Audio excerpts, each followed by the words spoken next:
Hello everybody, it's me again and we're here with another wonderful edition of Management of the Enterprise Shorts.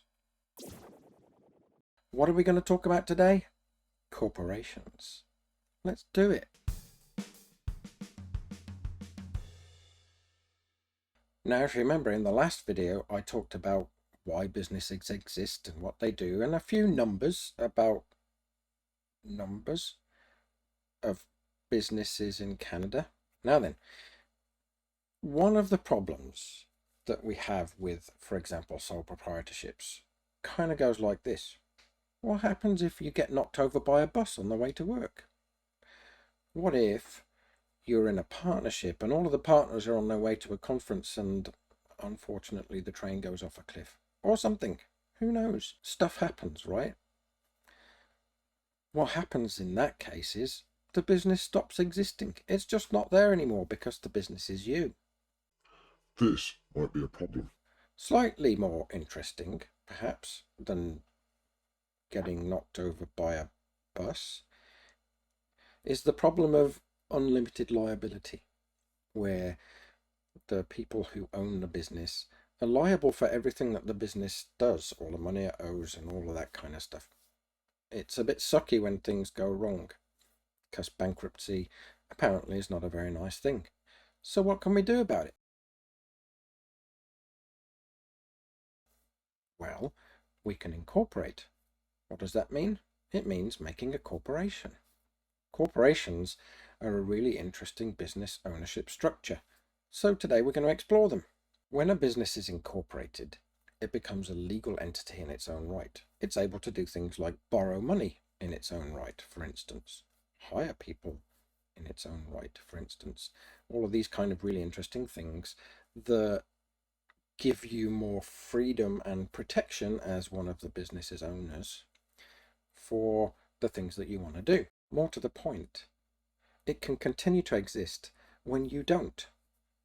This, by the way, is a good thing if you want to have a legacy, I suppose. So that's another thing that corporations give you. There are a few more things too. Corporations issue shares, can issue shares to either the public or in private, and they can establish kind of distributed ownership. Shareholders have a share of the ownership of the company, but if they're sold by the company, then they become a means of raising money for the organization without actually having to borrow it, for example, from banks.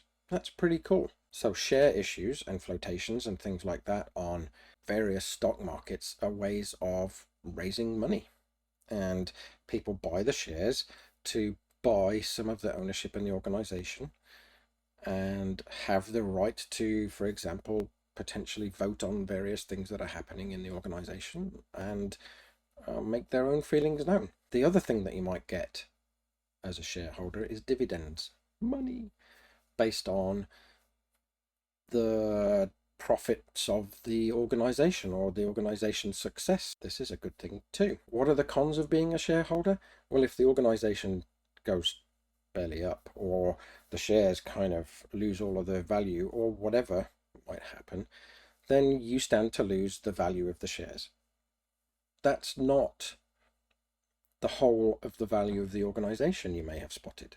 So there is a limited liability there. You're not liable for the whole of the losses of, for example, of the organization, just for the shares that you've bought. One of the things that you have to realize about corporations is because they're legal entities, they're actually governed by complex laws and regulations.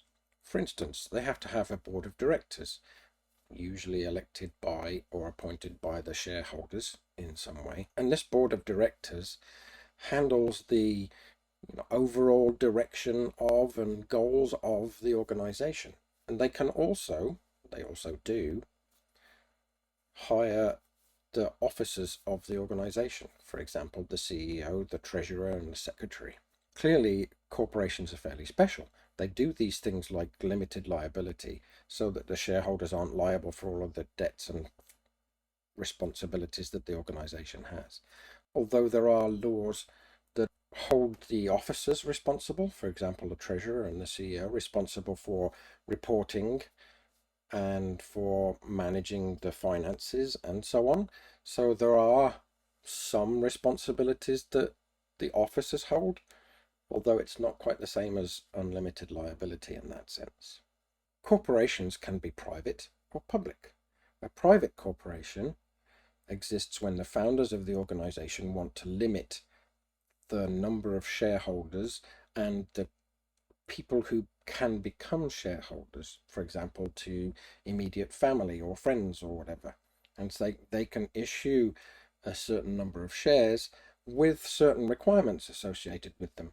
For instance, you're not allowed to sell them to anybody who's not approved by, for example, the board or the rest of the shareholders. So they have various kinds of special rules associated with them that help manage the restricted ownership of the organization. Public companies, on the other hand, issue shares on stock markets, and anybody can buy those shares and as a result become part owners of the organization. And like I said earlier, this is a great way to get money into the organization without having to borrow it. Of course, for larger public corporations, there are lots and lots and lots of shares, so owning a few of them doesn't give you an awful lot of power. But I suggest that for an exercise you look up various shareholder revolts, because when all of the shareholders get together, they can make a difference. So there are good things, definitely, about corporations with all of that protection and so on. But there are also problems, or at least not necessarily good things. For instance, corporations are subject to double taxation. They pay tax on the profits they make, and then the people who own the corporation, the shareholders, pay taxes on their dividends. That's not so much fun because, well, it just isn't. Who likes to pay taxes anyway? More to the point, and probably slightly more important, is that the owners of the organization and the people who run the organization aren't always the same people. CEOs and various other officers and the board are the ones that make decisions about the direction of the organization and hiring and so on, and what they sell and how they make things, and you name it. They may well have different priorities than shareholders. Shareholders' priorities might be they want the biggest dividend and so they need to lower costs. The CEO's priorities might be completely different from that. They may be, for example, paying more attention to the environment, and that may increase costs and reduce dividends and so on that the shareholders might not like. Ultimately, what we're talking about here is called the principal agent problem, where the agents, like the managers of the organization, and the principals, that is, the owners, the shareholders of the organization, aren't necessarily the same and don't have the same views or goals, even. And you do have to think about, as an organization, how you're going to manage that. What else have we got? Well, one of the things is that corporations are quite expensive to set up. Of course they are, because there's a whole bunch of legal stuff that's associated with it. So you have to be sure that the benefits that you're going to get out of this thing are equal to or better than the costs that are going to be associated with actually setting it up and running it. Anyway, that's corporations in a nutshell. Very small nut. I hope you enjoyed it. Next time, we're going to look at a couple of my favorite ones: not-for-profits and cooperatives. I'll see you there.